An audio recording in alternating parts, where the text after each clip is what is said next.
Hi there. Welcome to the From Lab to Launch podcast by Qualio, where we share inspiring stories from the people on the front lines of life sciences. Tune in and leave inspired to bring your life-saving products to the world. Hi, everyone, and welcome to From Lab to Launch by Qualio. I'm Meg, your host. Thanks for tuning in today. Before we jump in, we'd love it if you would rate the podcast and share it with any of your science nerd friends. We know you have some.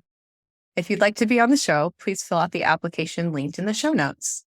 We're grateful for all the interest we've had lately. So today we have Dr. Jack Hoppin, CEO of Ratio Therapeutics, and Dr. John Babich, Chief Science Officer of Ratio Therapeutics. The team at Ratio Therapeutics is developing a suite of innovative technologies to develop best-in-class targeted radiotherapeutics for the treatment of cancers. They recently just opened a 19,000 square foot headquarters and R&D facility in Boston to continue their exciting innovation. We'll dive into how Ratio started, their growth, and what you can learn from their journey from lab to launch. All right, let's bring these gentlemen in. Welcome to From Lab to Launch. We're glad you're here. Thanks for having us. Wonderful to be here. Yeah. So Jack and John, to kick things off, we have a wide range of listeners on this show, some chemistry nerds, others like myself, not so much. Can you help us better understand what Ratio Therapeutics does as if you were explaining it to your grandmother? Sure. Go ahead. I have to learn another language as my grandmother, but the simple basis for targeted radiotherapeutics, right? So what we're doing is administering a radioactive drug that localizes in cancer, and just like typical radiation oncology, is delivering energy into that cancer in a way that will kill the cancer. The difference really is that where typical radiation oncology uses machinery and directs beams that, from multiple different angles, so that, you can basically hit the tumor in a crisscross pattern without hitting lots of other tissue at the same intensity. We have to administer a drug intravenously. And so our objective really is to design a drug in such a way that the most of the radioactivity that gets administered to a patient will localize in that tumor or in that cancer and stay there for a prolonged period of time, so it can actually release its energy, deposit its energy into the tumor to affect the kill. So it's a field of nuclear medicine. This is the use of radioactive materials for diagnosis and therapy. We're particularly interested in the therapeutic applications.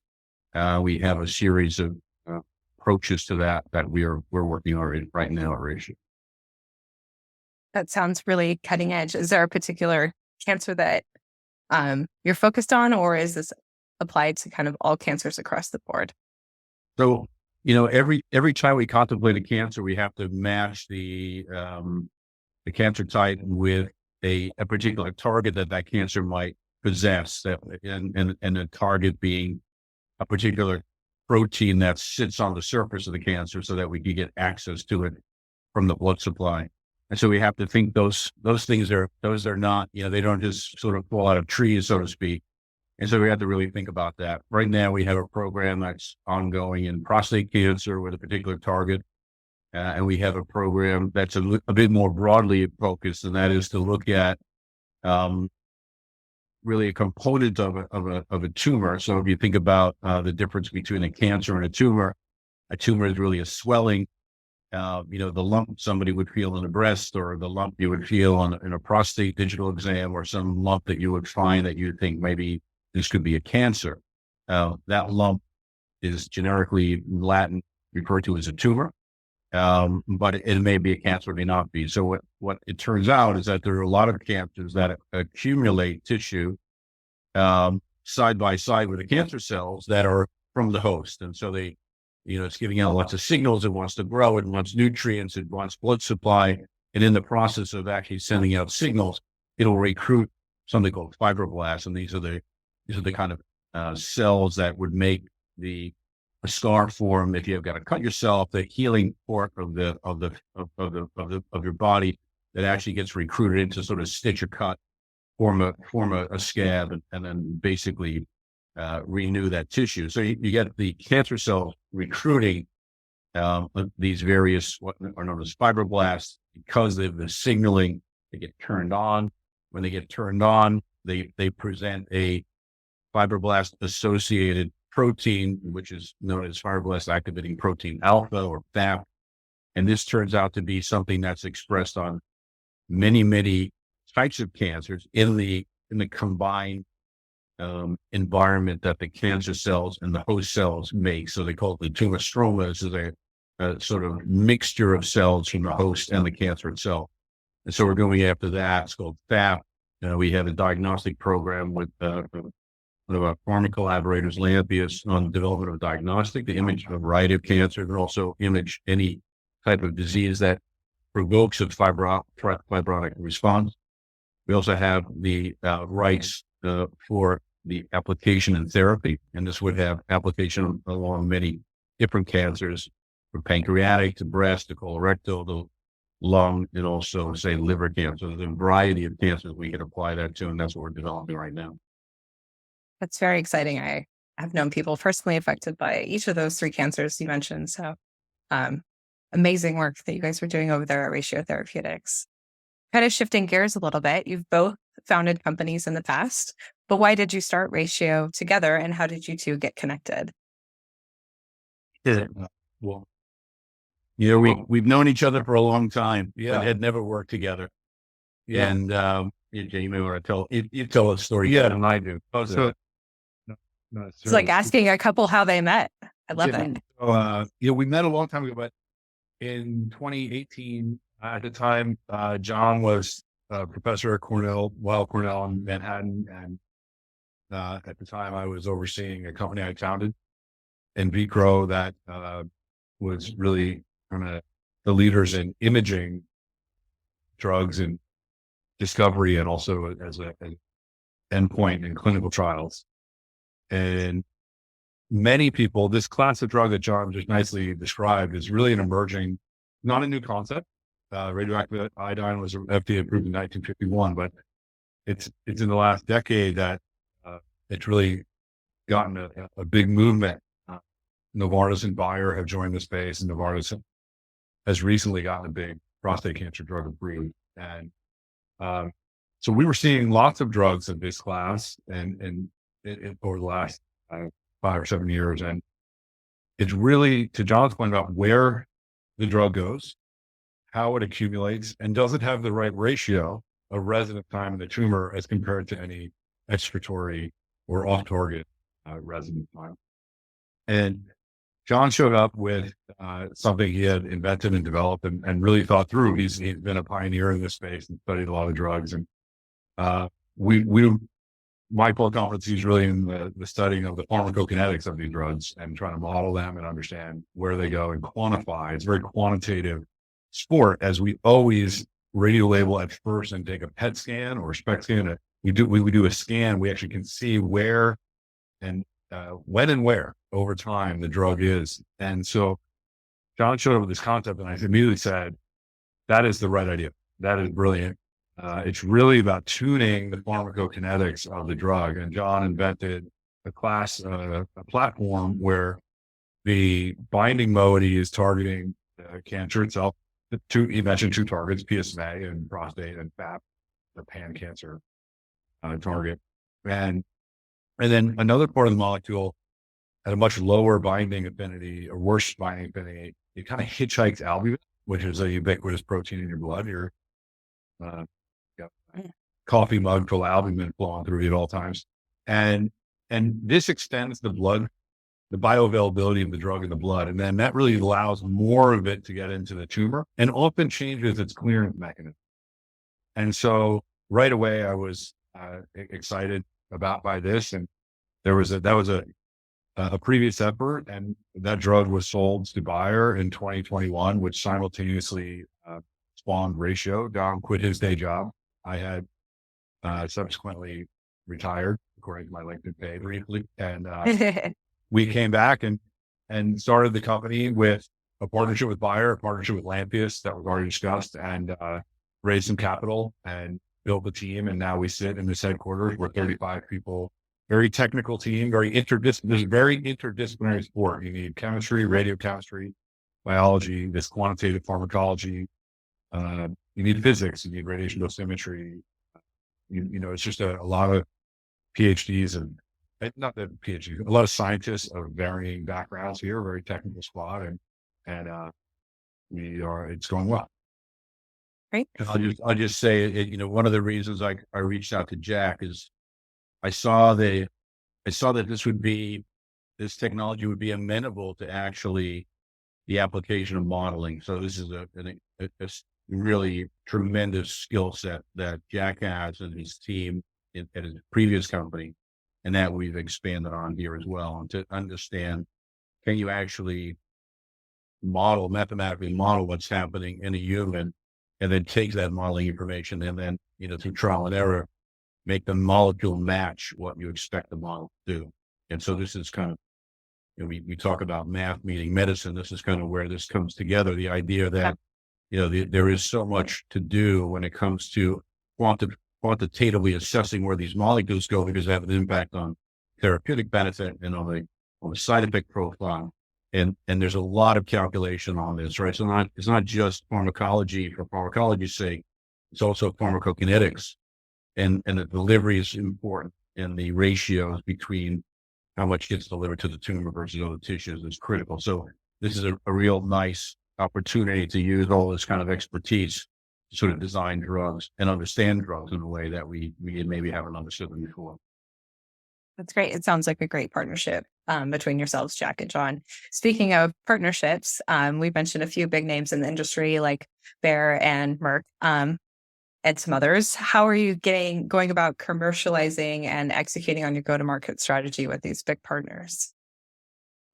Yeah, I think there is a really large appetite in this market for novel drugs. And I think what's great about this field is the interdisciplinary nature. I think there are many people who felt like, I have a failed drug, I'm going to repurpose it, put radioactivity on it, and make a targeted radiotherapeutic.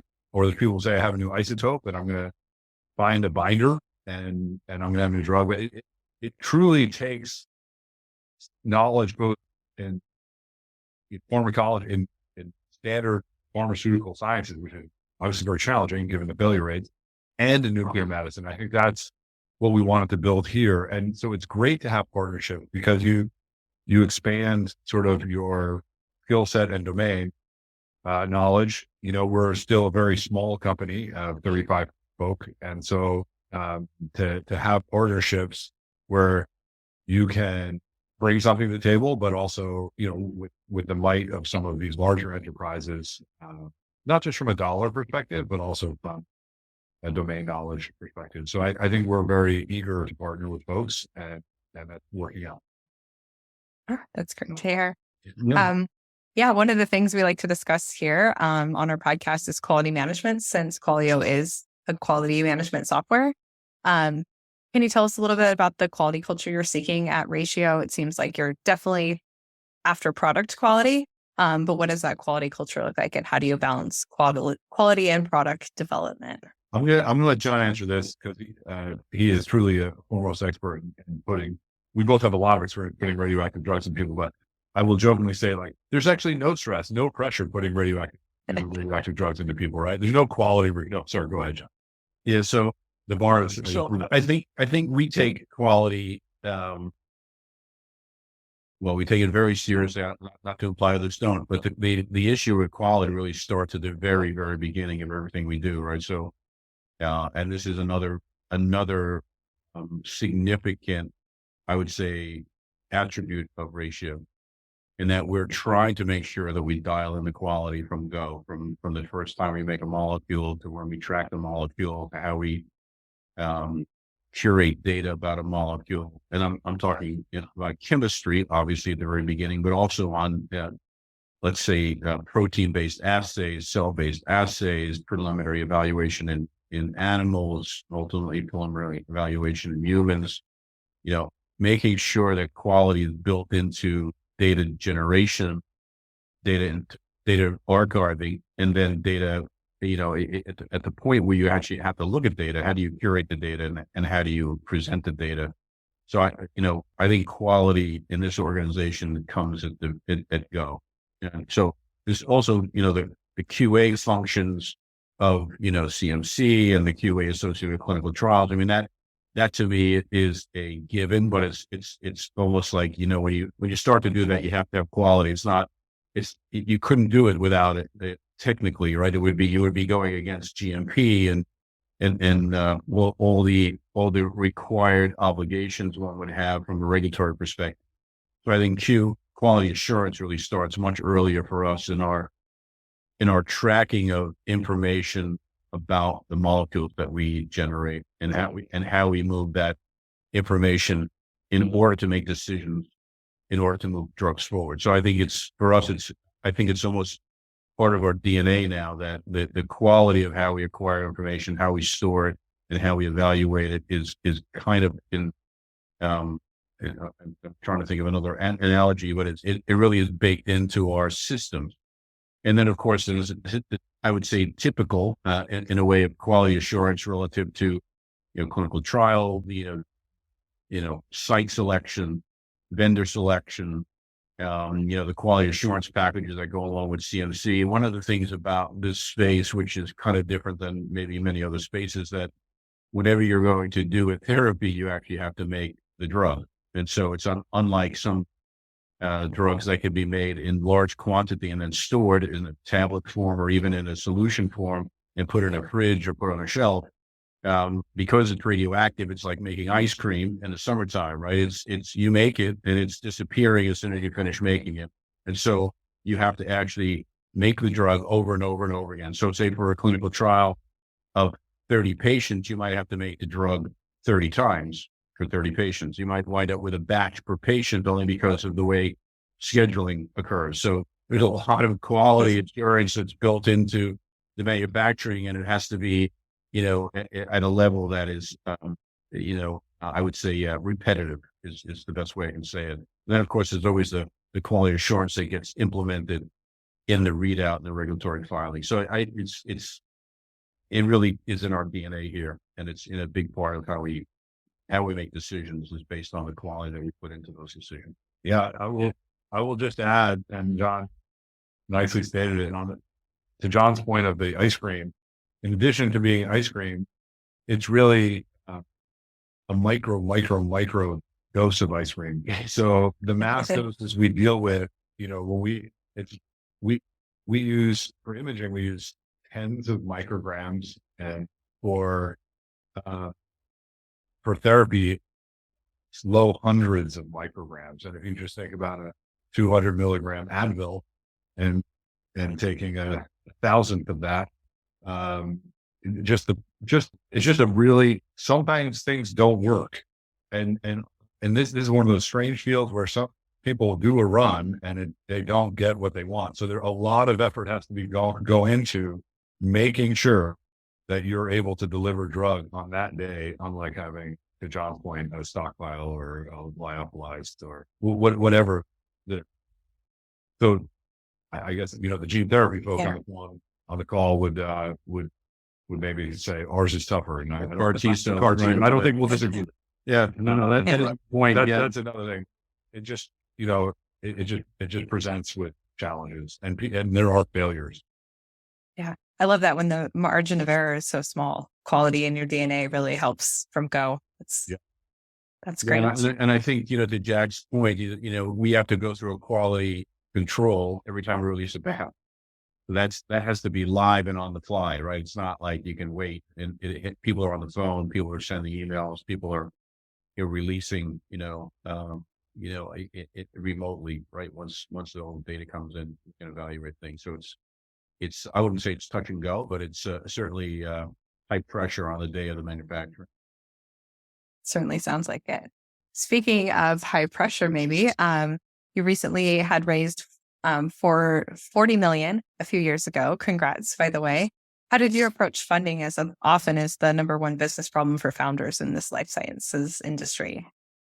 We had a very good founding, in the sense we had a couple of strategic partnerships out the gate, and were able to just raise some seed capital, and then kind of based on previous experiences, had business contacts that were enthusiastic about a partnership, the team we built, continue to build. And so we were able to raise capital through really more angel, high net worth family offices and existing kind of partnerships we had. That didn't mean it wasn't incredibly stressful. It just means that it was it was different. That's the approach we took. And right in our Series B, we are exploring more institutional, more classic venture capital institutional money, but there's a lot of partnerships out there, so it'll probably be some high. Great. Well, switching gears back to yourselves, if you could go back to the start of your career and give yourself one piece of advice, kind of knowing how you've gotten to where you are now, what would it be? I don't know. We got here. Yeah. Yeah. I didn't get here. I give myself different advice. What advice would you give yourself to get here easier, maybe? Oh, easier? That I would have it. I would have a hard time thinking there was an easy way to get here. I would say the joke I tell people when previously I started a few companies and ran one for a decade that did very well. The joke I say to people if they're starting a company is like, when they say, what would you do differently? I say, probably not do that. It's really hard. It's a lot of work. But then again, there's no real, there's no credit without risk of blame, and there's no success without risk of failure. So I guess, I don't know. I think maybe eat better. That's probably Get more sleep. Sleep better. Sleep. A little more health. Yeah. I think, I think the other, so I've been involved in a previous company we took public. And I think one of the things that's really critical is to understand your investor base. I think that's really, I would say I've had now 3 experiences and that is probably one of the most important things to understand is who's investing, why are they investing, what are their expectations, communication is key. I'm not saying we're not doing that. I'm just saying that to me, that seems to be a crucial part for particularly companies in this space where revenue is not right around the corner, right? So you have to understand that this sort of time frame of your investor, what their expectations are, and then make sure there's lots of communication because bad things happen, right? If it was easy, there'd be a drug company on every corner, right? So but the rewards would probably be a lot less. But when you do have success, so I think it's to understand that component of the business because it's a big part of the business. It's not insignificant, but I think also to make sure communication is foremost upfront with your investor base. Yeah, I think that's great advice. Yeah. Yeah. A good IP attorney. I think the other thing is getting a good IP attorney, intellectual property attorney is critical. Again, when you're going into a business like this, you really need to have a technological position, and you have to make sure you're protected on that. So, I mean, these aren't things we haven't done. There are things we have done, but I think they're crucial to getting established on the right footing, and then making sure you go in the right direction because things happen. As we know. Yeah, I think that's great advice for any investors or innovators looking to join the space. Our last question that we like to wrap up here is with a fun one. For each of you, if we ran into at a bookstore like Barnes & Noble, in which section would we find you in? I could say, for better or for worse, I would like to read like history of science. History of science? Yeah, I'm happy to read any history book, but I typically would be reading some sort of history of science, math or physics, typically. But that's usually what I read.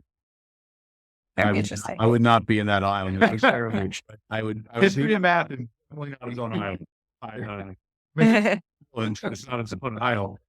No, I would probably be in the nonfiction section. Yeah. And I just, not that I don't have math books, but I think it takes me a while to get into fiction, and it just doesn't take me as long to get into nonfiction. So I tend to follow those books up more. So I like to understand, other people's journeys in these sort of situations, and also, the psychology, the psychology behind decision making is really fascinating to me, right?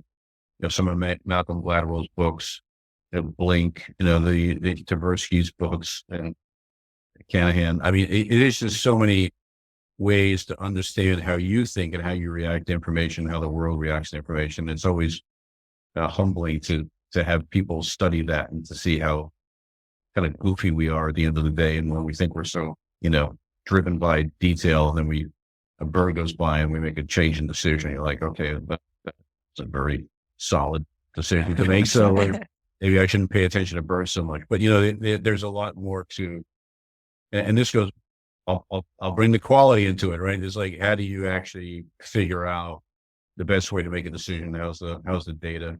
What is the data really telling you? And that you're not fooled by it, or you're not fooled by your own biases, right? So that to me is kind of where I find my head in the book. Well, I hope you have lots of summer reading ahead. Thank you so much for joining us from Lab to Launch here. I learned so much about Ratio Therapeutics and what you guys are up to. I will be following along. Where can our listeners go to follow along and connect with you?